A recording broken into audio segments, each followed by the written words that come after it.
بسم الله الرحمن الرحيم. الحمد لله نحمده ونستعينه ونستغفره ونعوذ بالله من شرور أنفسنا ومن سيئات أعمالنا. من يهده الله فلا مضل له ومن يضلل فلا هادي له. وأشهد أن لا إله إلا الله وحده لا شريك له. وأشهد أن محمدًا عبده ورسوله. أما بعد فإن خير الحديث كتاب الله وخير الهدي هدي محمد صلى الله عليه وسلم.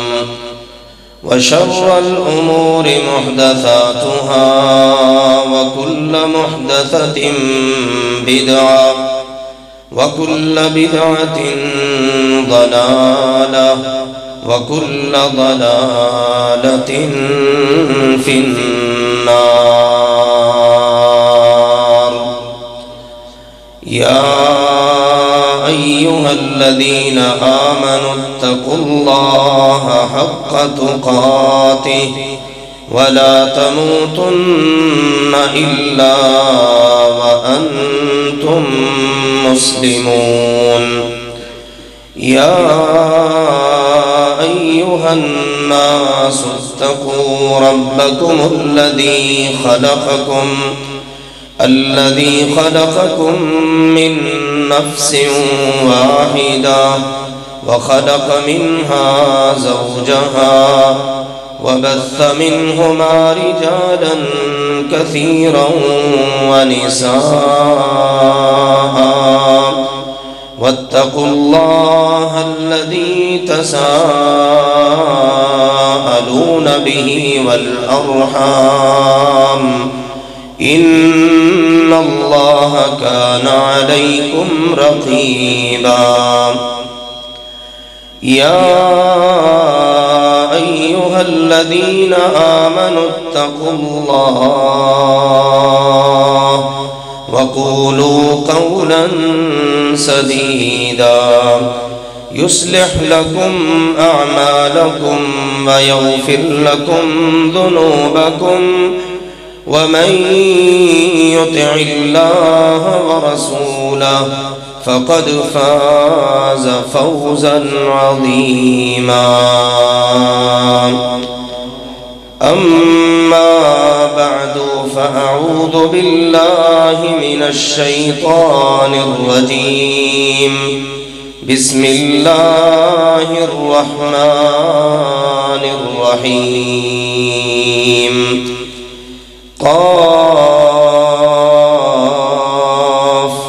والقرآن المجيد بل عجبوا أن جاءهم منذر منهم فقال الكافرون هذا شيء عجيب.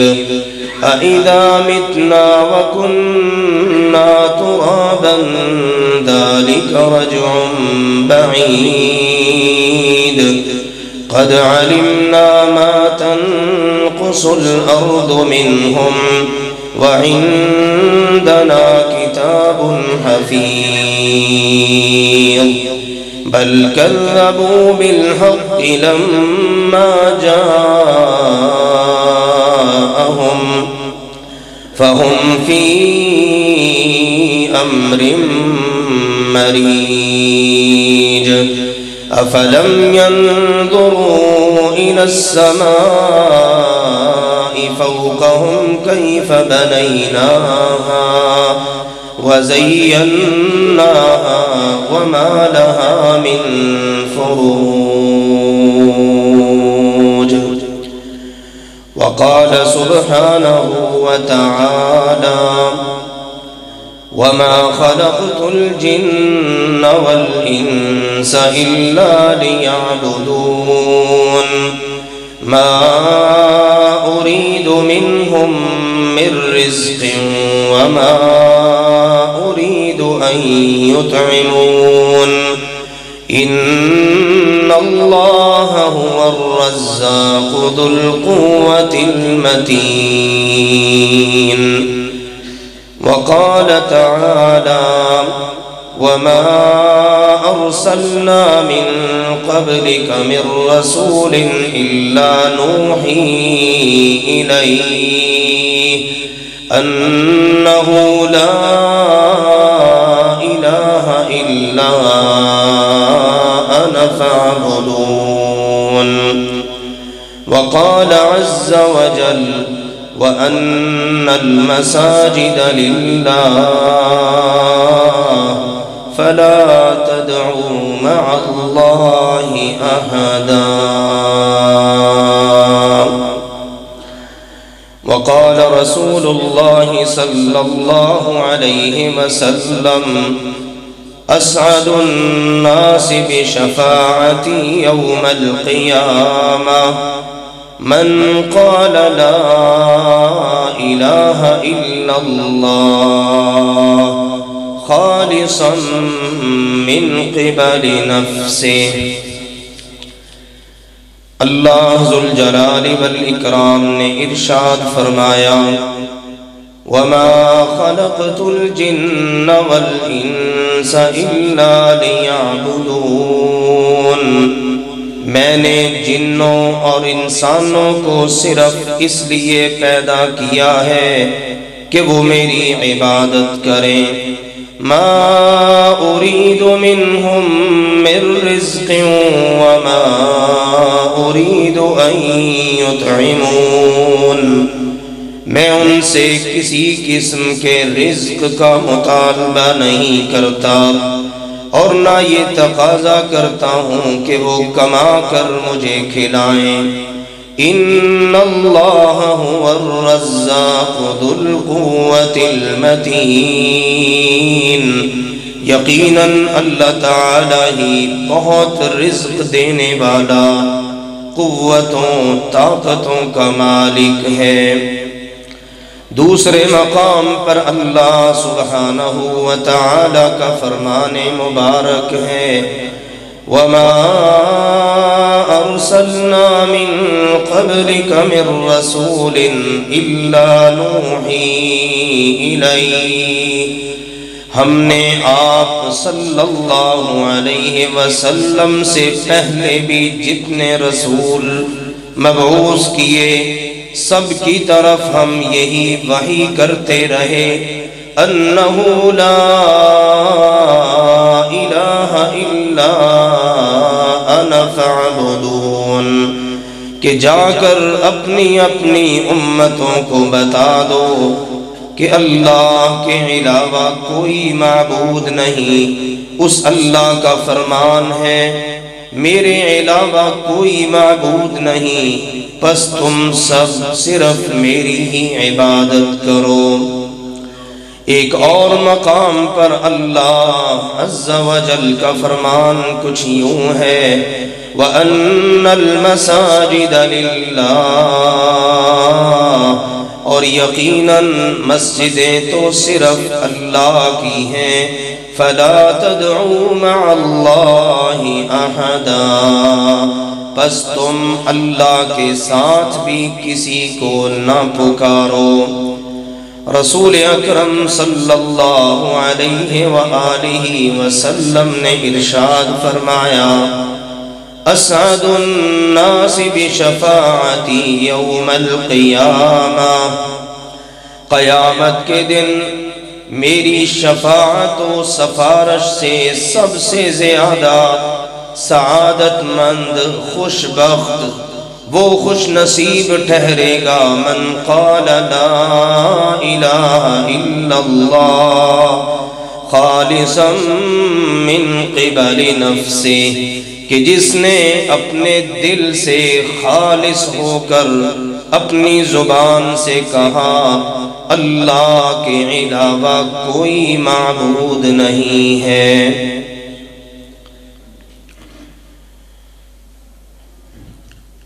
اللہ تعالی نے انسانوں اور جنوں کو اپنی عبادت کے لیے پیدا کیا ہے۔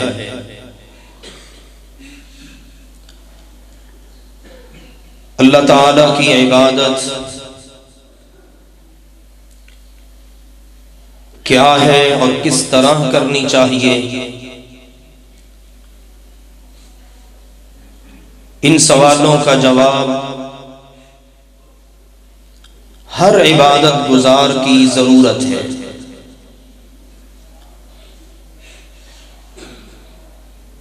ہم لوگ کہ جنہیں اللہ ذوالجلال والاکرام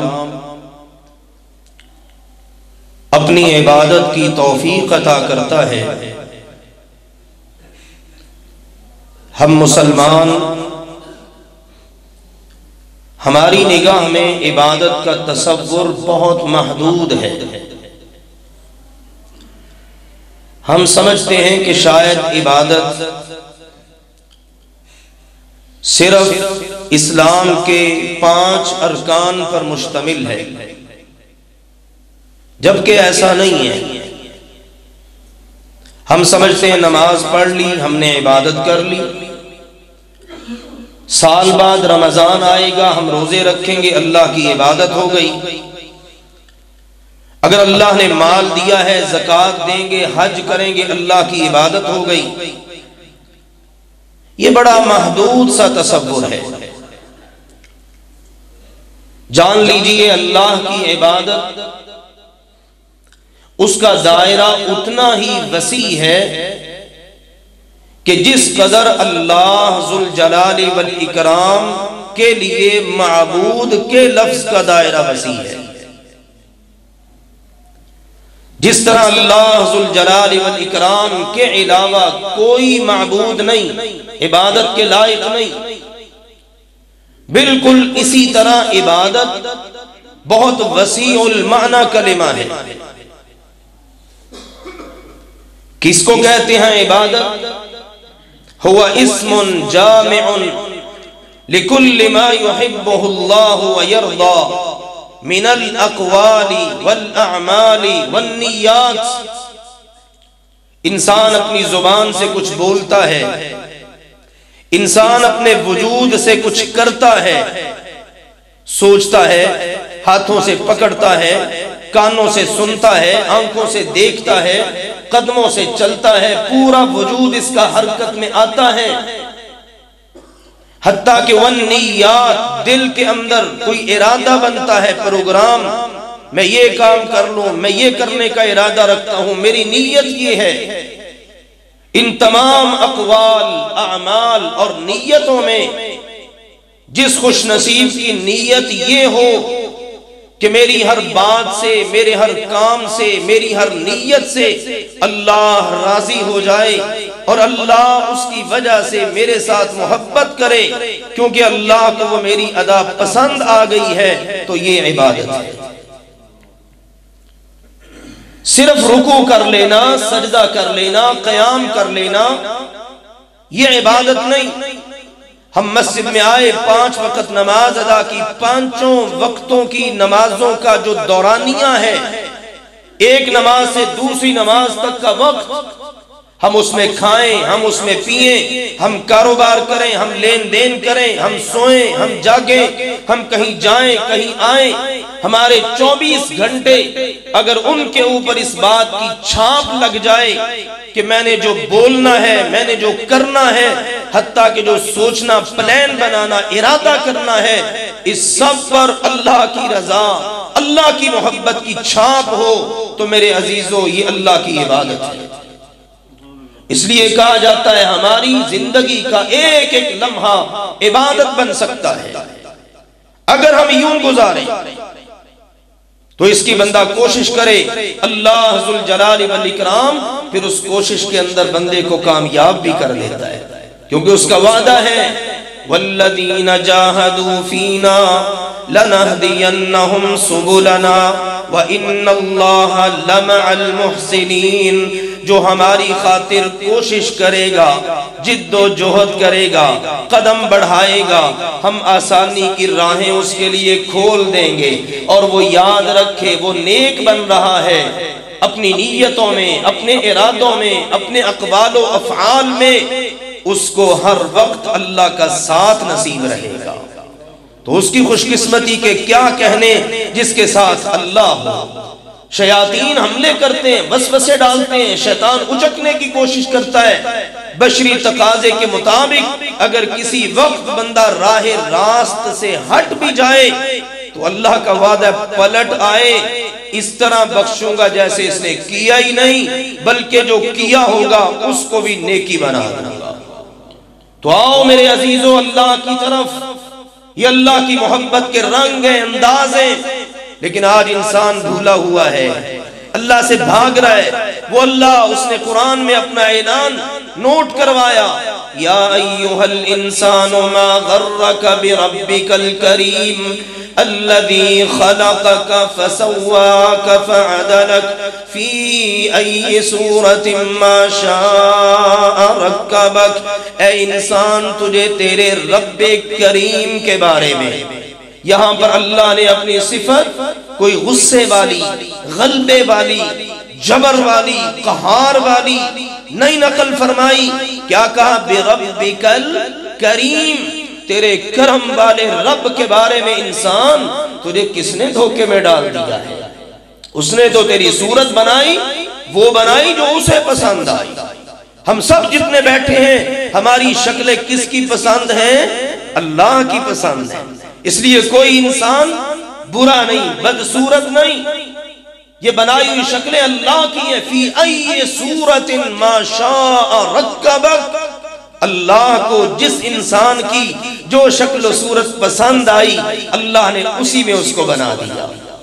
تو اللہ یہ اپنا احسان یاد دلا کے فرما رہا ہے، میرے بندے تجھے مجھ سے کون سی چیز دور کر رہی ہے؟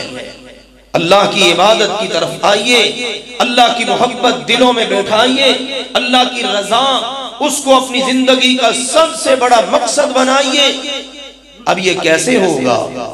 اللہ ذوالجلال والاکرام نے اس کے لیے اپنے رسولوں کو بھیجا ہے، آسمان سے وحی اتاری ہے، کتابیں نازل فرمائیں، اپنی پسند ناپسند بتا دی، کس بات کی وجہ سے اللہ محبت کرتا ہے، کس بات کی وجہ سے اللہ بندے سے راضی ہوتا ہے، اللہ کو کون سی باتیں پسند ہیں، اللہ کو کون سے کام پسند ہیں، اللہ کو کون سے ارادے پسند ہیں، اور کون سے ارادے باتیں کام ہیں جو اللہ کو پسند نہیں۔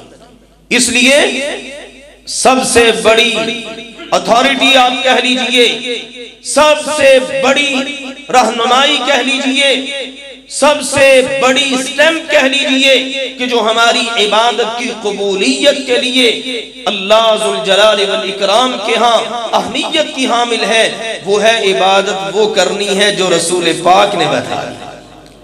پہلے اللہ کے رسول بتاتے رہے اپنی امتوں کو، وہ امتیں ان کی مکلف تھیں، اور ہم نے جن کا کلمہ پڑھا ہے، سارے نبیوں کے امام اور سردار ہیں، وہ ساقی کوثر ہیں، وہ شافع روز محشر ہیں، وہ محمد مصطفیٰ صلی اللہ علیہ وسلم ہیں۔ آج میرے لیے، آپ کے لیے، ہر مسلمان کے لیے جو اپنی زبان سے کلمہ پڑھ لیتا ہے اس کے لیے لازمی ہے عبادت اللہ کی کرے، اور اس عبادت کے لیے طریقہ رسول پاک کا اختیار کرے۔ یہی تو کلمہ شہادت ہے، یہی تو اس کا معنی اور مفہوم ہے۔ اللہ تعالیٰ کی عبادت کا اقرار، اشہد ان لا الہ الا اللہ واشہد ان محمد رسول اللہ، میں گواہی دیتا ہوں اللہ کے علاوہ کوئی عبادت کے لائق نہیں، اور ساتھ ہی بات کیا، میں گواہی دیتا ہوں کہ محمد صلی اللہ علیہ وسلم اللہ کے رسول ہیں، رہبر رہنما رسول پاک، اور عبادت اللہ پاک کی۔ یہ ہے وہ پیغام کلمہ شہادت کا، اور اس کا جو بندہ دل سے اقرار کر لے سبحان اللہ میرے عزیزوں وہ بڑا ہی خوش بخت ہے، پھر اپنے وجود سے کام کر کے دکھائے، بڑا ہی خوش نصیب ہے وہ بندہ۔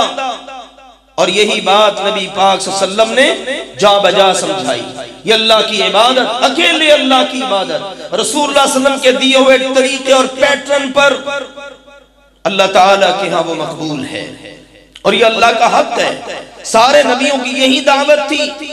اللہ تعالیٰ نے بتایا قرآن پاک میں، ایک تو یہ نا عبادت، اب رسول کی آمد کا مقصد وَمَا أَرْسَلْنَا مِن رَسُولٍ إِلَّا لِيُطَاعَ بِإِذْنِ اللَّهِ، اللہ نے فرمایا ہم رسول بھیجتے ہی اس لیے ہیں تاکہ ان کا کلمہ پڑھنے والے ہماری عبادت ان کی اطاعت میں کریں، ہماری عبادت ان کی اطاعت میں کریں۔ یہ ہے مقام رسول، یہ ہے عظمت رسول، یہ ہے رفعت رسول، اور یہ ہے شان رسول کہ جس نے رسول پاک صلی اللہ علیہ وسلم کا کلمہ پڑھ لیا اب وہ اپنی مرضی نہیں کرے گا، اس کے عقائد، اس کے نظریات، اس کی عبادتیں، اس کے اطوار، اس کی ساری زندگی ہوگی رسول پاک صلی اللہ علیہ وسلم کی بتائی ہوئی رہنمائی کے مطابق۔ اور یہ اللہ کا حق ہے کہ ہم اس طرح چلیں اور اللہ کی یوں عبادت کریں۔ سیدنا معاذ رضی اللہ تعالیٰ عنہ بیان کرتے ہیں، کنت ردیف النبی صلی اللہ علیہ وسلم، ایک روز میری خوش قسمتی کہ میں اللہ کے رسول صلی اللہ علیہ وسلم کے بالکل پیچھے سواری پر بیٹھا ہوا تھا۔ واہ صحابہ کرام کی عظمتوں کے کیا کہنے، ان کی شان کے کیا کہنے، ان کے نصیب کے کیا کہنے، سبحان اللہ، کہ جن کو اپنی زندگی میں کلمہ پڑھ کر رسول پاک کا دیدار نصیب ہوا، رسول پاک کی سواری کی مہار پکڑنا نصیب ہوا، اور اللہ کے نبی کے بالکل پیچھے بیٹھ کر سفر کرنا نصیب ہوا۔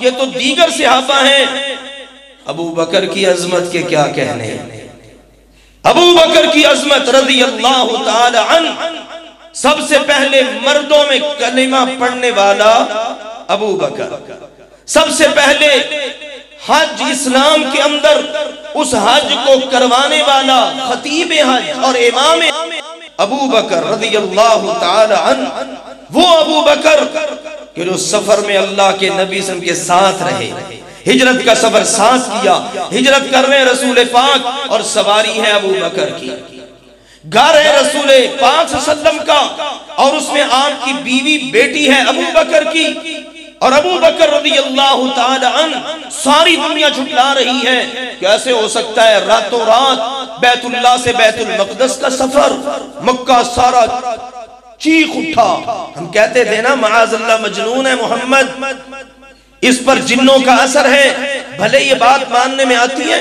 رات رات میں بندہ بیت اللہ مکہ سے جائے بیت المقدس، اسراء کا سفر، اور پھر بیت المقدس سے ساتوں آسمانوں سدرۃ المنتہا کا چکر لگا کے صبح سے پہلے مکہ میں آن پہنچے، یہ کیسے ہو سکتا ہے؟ ابو بکر رضی اللہ تعالی عنہ، ان سے کہا گیا، بھاگتے ہوئے آئے عتبہ اینڈ کمپنی کے لوگ، ہاں ابو بکر یہ بات ماننے میں آتی ہے، کہتے ہیں پہلے بتاؤ کہنے والا کون ہے، یہ بتاؤ کہنے والا کون ہے؟ کہا وہی تیرا یار، تیرا دوست جس کا تو کلمہ پڑھتا ہے۔ فرمایا اگر وہ کہتے ہیں نا عقل مانے نہ مانے ابو بکر تصدیق کرتا ہے، وہ سچے ہی سچے ہیں۔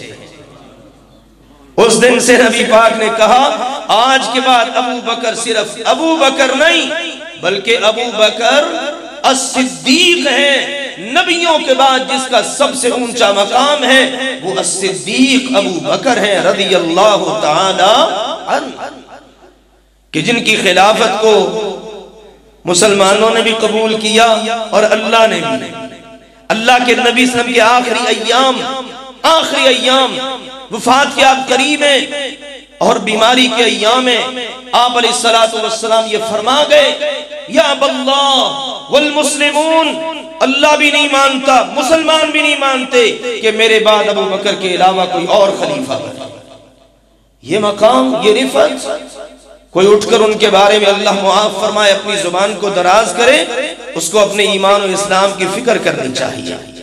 اللہ سب کو ہدایت عطا فرمائے، ہم ہدایت کی دعائیں کرنے والے لوگ ہیں کیونکہ ہمارے نبی کی سیرت ہی یہ ہے۔ طائف میں ان کو پتھر مارے گئے، آپ نے بد دعا دینے کی بجائے دعا کی، لیکن بہرحال دل کڑتا ہے ان باتوں پر کہ ایسے لوگ جو اٹھتا ہے صحابہ کرام کے بارے میں اس قسم کی اللہ معاف فرمائے منفی بات، اور ذمہ داروں کے منہوں سے ایسی باتیں جو بظاہر پڑھے لکھے، سمجھنا چاہیے جتنا مرضی کوئی کرتا رہے، اللہ نے جو مقام دیا ہے اس کو کوئی چھین نہیں سکتا۔ من یطع اللہ والرسول فاولئک مع الذین انعم اللہ علیہم من النبیین والصدیقین والشہداء والصالحین۔ سب سے اونچا درجہ نبیوں کا، نبیوں کے بعد درجہ صدیقوں کا، صدیقوں کے بعد شہداء کا، اور شہداء کے بعد صالحین کا۔ یہ 4 درجے اللہ نے بیان فرما دیے۔ تو ابو بکر رضی اللہ عنہ کا درجہ کتنا بلند ہے، زبان رسول سے جن کو صدیق ہونے کا اعزاز ملا، اور قرآن پاک میں وہ واحد شخصیت ہیں جن کے بارے میں اللہ نے کہا تھا میرا پیغمبر غار میں تھا تو ان کے ساتھ ان کا صحابی ابو بکر تھا رضی اللہ تعالی عنہ۔ تو میں عرض کر رہا تھا صحابہ کے کیا نصیب، معاذ رضی اللہ تعالی عنہ اللہ کے نبی صلی اللہ علیہ وسلم کے تربیت یافتہ، آپ نے ان کو خود تعلیم دی، معلم بنایا، مدرس بنایا۔ کہتے ہیں ایک روز میں آپ کے پیچھے سواری پہ بیٹھا ہوں، فاصلہ بس اتنا ہے کہ درمیان میں پالان کی لکڑی ہے، اللہ کے رسول سواری لے کر جا رہے ہیں، آپ چلا رہے ہیں، قائد ہیں، آپ علیہ السلام کے ہونٹ مبارک ہلے، زبان مبارک نے حرکت فرمائی، کہا یا معاذ، اے معاذ، میں نے کان لگائے، اتنی سریلی میٹھی آواز، سبحان اللہ، عرض کیا لی لبیک وسعدیک یا رسول اللہ، اے اللہ کے رسول میں حاضر، میری خوش بختی کہ آپ نے مجھے آواز دی۔ آپ نے خاموشی اختیار فرما لی، تھوڑا چلے پھر آواز ارشاد فرمائی یا معاذ، میں نے پھر کان لگائے، پھر وہی جملہ دہرایا، آپ پھر خاموش، پھر تھوڑا چلے پھر تیسری بار فرمایا یا معاذ، میں نے پھر کان لگائے، پھر اسی طرح سے حاضر خدمت ہونے کی بات عرض کی۔ یہ اللہ کے نبی صلی اللہ علیہ وسلم کا انداز تھا، کوئی انتہائی اہم بات کرنا ہوتی نا تو اس طرح کے متعدد قسم کے انداز آپ اختیار فرماتے۔ اب جب پوری طرح توجہ ہو گئی تھوڑا اور چلے تو اب اگلا سوال آپ علیہ السلام نے کیا، میرے شاگرد آج ایک بات تو بتاؤ، امتحان تو دو۔ جی حاضر، حل تدری ما حق اللہ علی عبادہ، کیا تمہیں معلوم ہے کہ اللہ کا اس کے بندوں پر کیا حق ہے؟ اللہ کا حق بندوں پر، اس لیے میرے عزیزو توجہ سے اس حدیث کو سنیے گا، اللہ کا حق اس کے بندوں پر، یعنی ہمارے اوپر اللہ کا حق۔ عرض کیا لی اللہ ورسولہ اعلم، آپ نے علم سکھایا ہے، بہت بڑا عالم بنایا ہے، آپ کے صحابہ میں جو علماء ہیں ان میں شامل ہو چکا ہوں، لیکن جسارت نہیں کر سکتا کہ اپنی طرف سے کوئی مسئلہ بتا۔ یہ ہمت نہیں ہے کہ جس بات کا پتہ نہیں ہے اپنی عقل کے گھوڑے دوڑا کر کہہ دوں یوں بھی ہو سکتا ہے، ایسے بھی ہو سکتا ہے، ویسے بھی ہو سکتا ہے۔ سننے کی بات ہے، سمجھنے کی بات ہے میرے عزیزوں مسلمانوں، سچی بات ہے آج دین کا معاملہ اور صحت کا معاملہ، دو معاملات ایسے ہی ہیں کہ ہماری قوم کا ہر شخص مفتی بھی ہے اور ڈاکٹر بھی ہے۔ آپ کسی سے ذرا دین کا مسئلہ شیئر کر کے دیکھیں، آپ کو متعدد قسم کے مشورے مل جائیں گے، ایسے بھی کر لیں، ایسے بھی کر لیں، یہ بھی ثواب ہے، یہ بھی ثواب ہے۔ آپ ذرا اپنی صحت کے بارے میں بتائیے، میرے پیٹ میں درد ہے، سر میں درد ہے، متعدد مشورے آ جائیں گے، یہ دوائی لے لیں، یہ ٹوٹکا لے لیں، یہ کر لیں۔ حالانکہ دونوں ہی معاملات اتنے حساس ہیں، احادیث میں اللہ کے نبی صلی اللہ علیہ وسلم نے واضح کر دیا، اگر کسی کی غلط تشخیص اور میڈیسن سے کسی کی موت واقع ہو گئی، وہ بتانے والا قیامت کے دن قاتلوں کی صف میں کھڑا ہوگا، اور اگر کسی نے غلط مسئلہ بتا دیا فرمایا اس کا ٹھکانہ جہنم کی آگ میں ہوگا۔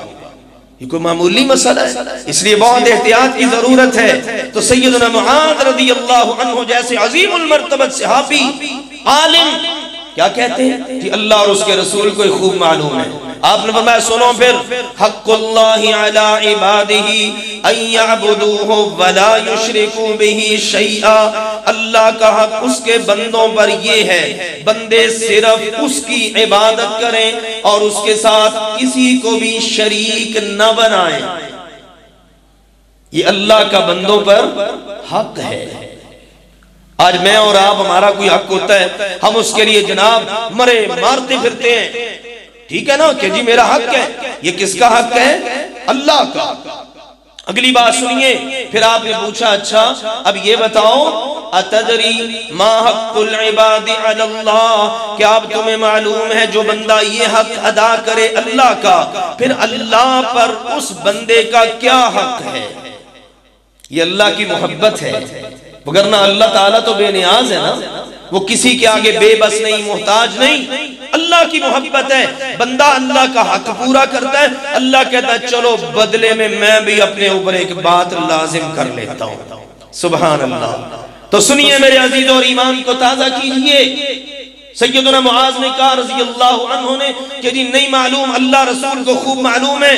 ارشاد فرمایا حق اللہ علی العباد اللہ یعذبہم، آپ نے فرمایا اللہ کا حق، بلکہ اللہ پر بندوں کا حق، حق العباد علی اللہ، بندوں کا حق اللہ پر پھر یہ ہو جاتا ہے اللہ یعذبہم، جو بندہ صرف اللہ کی عبادت کرے گا نا اللہ تعالیٰ اس کو عذاب نہیں دے گا۔ عبادت ایسی چیز ہے میرے عزیزو، عبادت ایسی چیز ہے، بلکہ یہاں تو سبحان اللہ بات ہی ایسی ہے، خلوص دل سے جو کہہ دے لا الہ الا اللہ، خلوص دل سے، اس کی زبان کا ساتھ اس کا دل بھی دیتا ہو۔ یہ نہیں ہے کہ زبان سے کچھ کہہ رہا ہے دل سے کچھ ہے، عمل کچھ ہے، نہیں، اس سے بات نہیں بنے گی۔ زبان سے جو کہہ رہا ہے دل اس کی پوری گواہی دیتا ہو۔ تو رسول اللہ صلی اللہ علیہ وسلم نے فرمایا جس نے یہ کہا نا من قال لا الہ الا اللہ دخل الجنہ، جس خوش نصیب نے یہ کہا کہ اللہ کے علاوہ کوئی معبود ہے ہی نہیں، وہ جنت میں داخل ہوگا۔ سیدنا ابو عبد الرحمن صنابہی تابعی ہیں بہت بڑے، صحیح مسلم میں واقعہ ہے بڑا دلچسپ، کہتے ہیں سیدنا عبادہ بن صامت رضی اللہ تعالی عنہ ان کی وفات کا وقت قریب آیا تو میں ان کے پاس گیا، بیمار تھے، حالت ایسی بن چکی تھی کہ میں ضبط نہ کر سکا، مجھے رونا آ گیا۔ تو انہوں نے فرمایا روتے کیوں ہو ابو عبد الرحمن، رونے کی کیا وجہ ہے؟ کہا جی آپ کی حالت دیکھ کر رونا آ گیا۔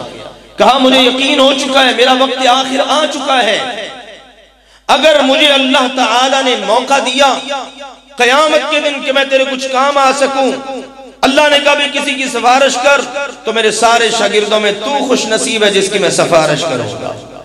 اگر اللہ نے مجھے موقع دیا تجھے کوئی فائدہ پہنچانے کا تو پریشان نہ ہو، میرا تجھ سے وعدہ رہا، میں تیرے حق میں گواہی بھی دے سکتا ہوں کہ یا اللہ یہ میرا شاگرد ایسا تھا جس کے حق میں گواہی دے سکتا ہوں، اس نے تیری عبادت کی اور تیرے ساتھ کسی کو شریک نہیں بنایا۔ اور پھر کہا ابو عبد الرحمن جو کچھ میں نے اللہ کے نبی سے سنا نا وہ سب میں نے تمہیں بتا دیا، ایک حدیث رہ گئی ہے جو میں نے سنی اور بتائی نہیں، آج وفات سے پہلے وہ بھی سنانا چاہتا ہوں۔ عبد الرحمن کہتے ہیں میں متوجہ ہوا یہ تو کوئی خزانہ ہی ملنے لگا ہے جو آج تک کسی کو عبادہ بن صامت رضی اللہ عنہ نے حدیث نہیں سنائی، آج وہ مجھے سنانے لگے ہیں، اور یہاں پر میں اور وہ دو ہیں بس۔ سبحان اللہ، عبادہ بن صامت رضی اللہ تعالی عنہ انہوں نے پھر حدیث سنائی، فرماتے ہیں کہ اللہ کے رسول صلی اللہ علیہ وسلم نے فرمایا من شہد اللہ الہ الا اللہ وان محمد رسول اللہ حرم اللہ علیہ النار، جس خوش نصیب نے اس بات کی گواہی دے دی اللہ کے علاوہ کوئی معبود برحق نہیں اور محمد صلی اللہ علیہ وسلم اللہ کے بندے اور اس کے رسول ہیں، اللہ نے اس خوش نصیب کے وجود کو جہنم کی آگ پر حرام کر دیا ہے۔ یہ خوش نصیب جہنم میں نہیں جا سکتا، یہ ہے کلمہ کی اللہ کے ہاں قدر و قیمت۔ آؤ میرے عزیزو اس کلمہ کی لاج رکھنے کی ضرورت ہے۔ آخر میں یہ عرض کروں گا اللہ کے گھر سبحان اللہ اس کلمہ کی پاسداری کی جگہ ہے۔ آپ جب اللہ کے گھر میں آئیں اب آپ کا تعلق ساری دنیا سے منقطع، ساری دنیا سے ختم۔ کس کے گھر میں آ چکے ہیں؟ اللہ کے گھر میں۔ تو اب گھر والے کی طرف بھی توجہ ہونی چاہیے نا، اس کی طرف پوری طرح یکسوئی توجہ۔ اب اس کے ساتھ توجہ میں بھی کوئی شریک نہیں، اس کے اور میرے درمیان میں کوئی حائل بھی نہیں کہ اس کے گھر میں آ چکا ہوں۔ اور مسجدیں وَأَنَّ الْمَسَاجِدَ لِلَّهِ، مسجدیں کس کی ہیں؟ اللہ کی۔ یہ مسجدیں اللہ کی ہیں، اور اللہ فرماتا ہے فَلَا تَدْعُوا مَعَ اللَّهِ أَحَدًا، اللہ کے علاوہ کسی اور کو تو پکارنا دور کی بات ہے، اللہ کے ساتھ بھی کسی کو نہ پکارو کہ اللہ کو بھی پکار لو کسی اور کو بھی پکار، نہیں، ایسا نہیں کرنا۔ اللہ تعالیٰ کو اپنی توحید بہت زیادہ پسند ہے اور شرک سے اللہ کو بہت زیادہ نفرت ہے۔ رسول اللہ صلی اللہ علیہ وسلم نے فرمایا من مات لا یشرک باللہ دخل الجنہ، لوگوں جس کو اس حال میں موت آئی کہ اس نے اللہ کے ساتھ شرک نہیں کیا ہوگا اللہ اس کو جنت کا داخلہ عطا کر دے گا، اور جس کو اس حال میں موت آ گئی نا کہ اس نے اللہ کے ساتھ کسی کو شریک بنایا ہوگا تو وہ اللہ اس کو پھر جہنم میں داخل کرے گا۔ سیدنا ابوہریرہ رضی اللہ عنہ عرض کرتے ہیں اللہ کے نبی نے من هو احق بشفاعتک من اسعد الناس بشفاعتک یوم القیامہ، آپ نے قیامت کے دن سفارش تو کرنی ہے نا، تو ذرا آج یہ بھی بتا دیجئے قیامت کے دن آپ کی سفارش پا کر سارے انسانوں میں سے سب سے بڑا سعادت مند خوش بخت کون ہوگا؟ رسول اللہ صلی اللہ علیہ وسلم نے فرمایا ابوہریرہ مجھے پتا تھا یہ سوال اگر کسی نے مجھ سے کیا نا تو وہ میرا ابوہریرہ ہی ہوگا رضی اللہ تعالی عنہ۔ اپنے ساتھیوں کا پتہ ہوتا ہے، اپنے شاگردوں کا استاذ کو علم ہوتا ہے کس پائے کا ہے، کیوں؟ اس لیے کہ فرمایا میں علم کے اوپر تیری حرص ملاحظہ کرتا ہوں کہ باقیوں کو باقی چیزوں کی حرص ہے، ابوہریرہ کو علم دین کی حرص ہے۔ تو مجھے یقین تھا آج تو نے سوال کر لیا، لو پھر اس کا جواب سنو۔ فرمایا اسعد الناس بشفاعتی یوم القیامہ، قیامت کے دن میری سفارش اور شفاعت پا کر سب سے بڑا خوشبخت وہ بنے گا من قال لا الہ الا اللہ خالصا من قبل نفسه، جس نے اپنی زبان سے کہا اللہ کے علاوہ کوئی معبود ہے ہی نہیں، اور کہا بھی دل سے خالص ہو کر، دل سے خالص ہو کر۔ بڑی قدر و قیمت ہے میرے عزیزوں۔ تو یہ اللہ کے گھر اسی سبق کی یاد دہانی کے لیے، اللہ کے ذکر کے لیے، قرآن کی تلاوت کے لیے، نماز با جماعت کی پابندی کے لیے۔ نبی کریم صلی اللہ علیہ وسلم نے فرمایا میرے صحابہ جب اللہ کی چراگاہوں کے پاس سے گزرو نا تم تو کچھ نہ کچھ لے لیا کرو، چر لیا کرو، خالی نہ جایا کرو۔ عرض کیا اللہ کی چراگاہیں؟ فرمایا ہاں اللہ کی مسجدیں۔ جی وہاں سے چرنا کھانا پینا کیا ہے؟ فرمایا اللہ کا ذکر۔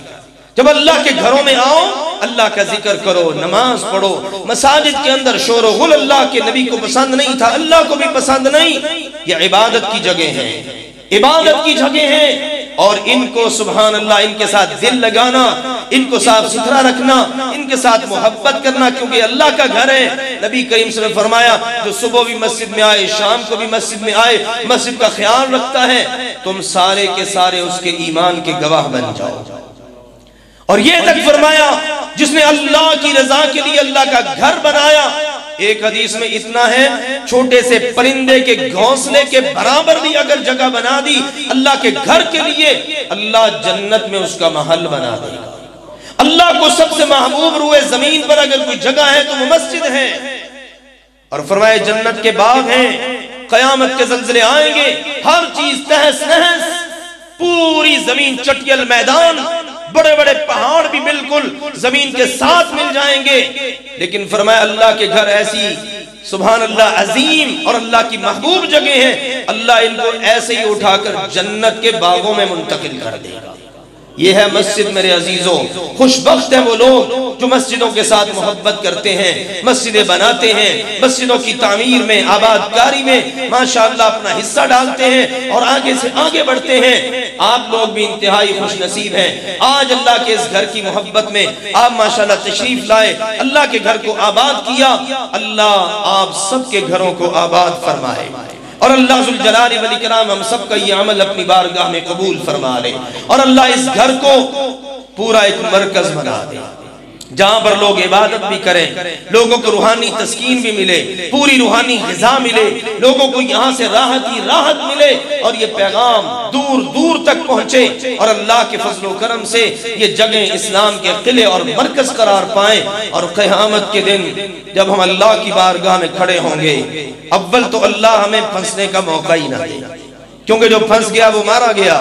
لیکن اگر بالفرض ایسا ہو بھی گیا تو انشاءاللہ اس بات کا یقین ہے یہ مسجدیں ہمارے دائیں بائیں کھڑی ہوں گی اور ہمارے حق میں انشاءاللہ گواہ بنیں گی. ان میں ہونے والے قیامت تک کے سجدے، قیامت تک کی تلاوتیں، ذکر اذکار، رمضان کے مواقع، یہ سب عبادات الحمدللہ جو شروعات کرتے ہیں نا ان کے مقدر میں اللہ یہ سب لکھ دیتا ہے. نبی کریم صلی اللہ علیہ وسلم نے فرمایا جس نے اچھے کام کی ابتدا کر دی اس کو اجر ملے گا، اس کے بعد جتنے لوگ وہ عمل کرتے رہیں گے نا ان کو بھی برابر اجر ملے گا، اور یہ جس نے ابتدا کی ہوگی نا اللہ اس کو بھی برابر کا اجر دے گا، ان کے اجر میں اللہ کوئی کمی نہیں کرے گا. اللہ ذوالجلال والاکرام قبول فرمائے. وآخر دعوانا ان الحمدللہ رب العالمین.